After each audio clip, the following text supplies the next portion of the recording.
Wesh, bien quoi?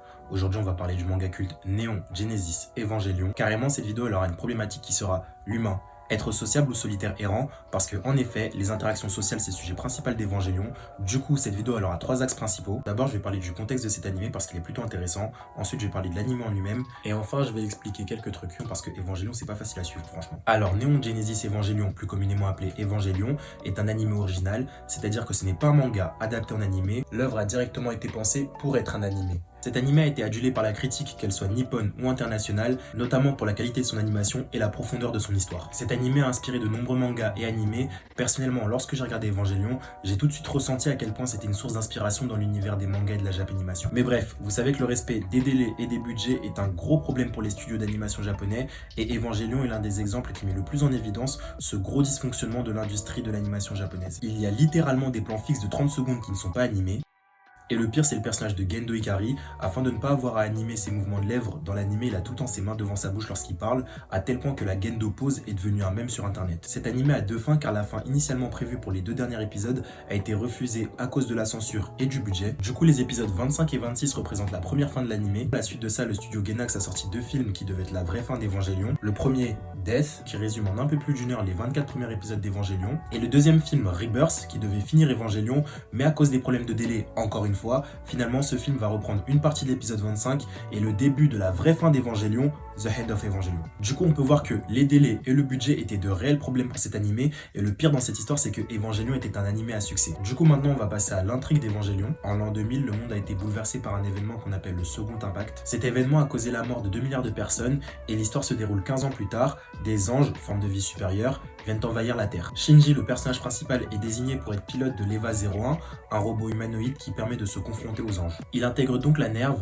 une organisation dont les buts principaux sont de protéger l'humanité des anges et d'éviter qu'il y ait un third impact. Comme j'ai dit précédemment, les thématiques principales d'Evangelion, c'est la solitude et les interactions sociales, car Shinji est un garçon très réservé, il a peur de la réalité, il a peur du regard des autres, et il a peur de souffrir au contact des autres. Donc au début de l'histoire, Shinji il a un peu une personnalité fade. Au début de l'histoire, lorsqu'il pilotait l'EVA 01, c'était surtout pour obtenir une forme d'approbation de la part de son père, Gendo Ikari. Mais au fur et à mesure, il va tisser des liens et va avoir sa propre source de motivation. Car la question de la motivation est importante dans Evangelion. Et ce que moi j'ai trouvé personnellement très intéressant, c'est le développement des personnages qui reprochaient le plus à Shinji le fait qu'il pilotait l'EVA 01 à contre-cœur, c'est-à-dire Misato, Rei et Asuka. Misato Katsurugi est un peu la marraine de Shinji, elle vit avec lui et est lieutenant de la NERV. C'est une femme forte et indépendante, consciencieuse dans son travail, elle est un peu bordélique et pochetronne sur les bords. Rei Ayanami est la pilote de l'EVA 00, elle est réservée et suit toutes les instructions qu'on lui donne, surtout celle de Gendo Ikari, le père de Shinji. Très distante, elle a du mal avec les interactions humaines. Asuka Langley est une fille fière avec beaucoup d'assurance et un fort caractère, elle veut briller aux yeux du monde en tant que pilote de l'EVA 02. Et ce qui est intéressant, c'est que les reproches qu'on faisait à Shinji par rapport à sa motivation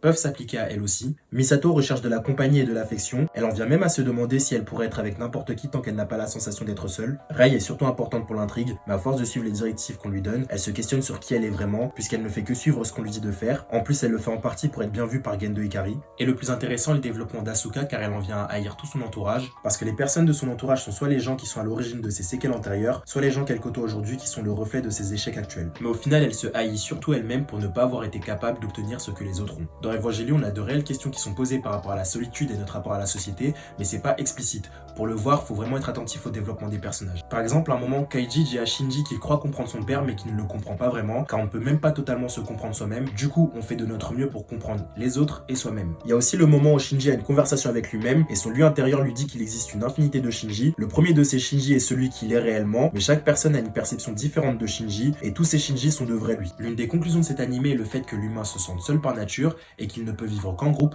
mais c'est justement la quête de l'autre qui fait percevoir à chacun à quel point on est seul. Je vous conseille donc vivement de regarder les 26 épisodes d'Evangelion et ensuite de regarder le film The End of Evangelion. A noter qu'Evangelion c'est un peu bizarre sur les bords et que l'animé est vraiment lent. Il m'a fallu 3 ans pour regarder les 10 premiers épisodes, mais il faut rester concentré parce que c'est important pour comprendre la suite du propos. Du coup, je vais vous expliquer quelques trucs pour que vous puissiez facilement comprendre Evangelion parce que sinon ça va être compliqué. Alors comme je l'ai dit tout à l'heure, la NERV a pour but de battre les anges et d'éviter qu'il y ait un third impact. Ensuite, la SEAL est un organisme qui est au-dessus de la NERV. Enfin, le plan de complémentarité de l'humanité vise à unir tous les hommes, les individualités n'existeraient plus, l'humanité formerait une seule entité. Dans Evangelion, il y a beaucoup de références bibliques, du coup je vais en expliquer quelques-unes.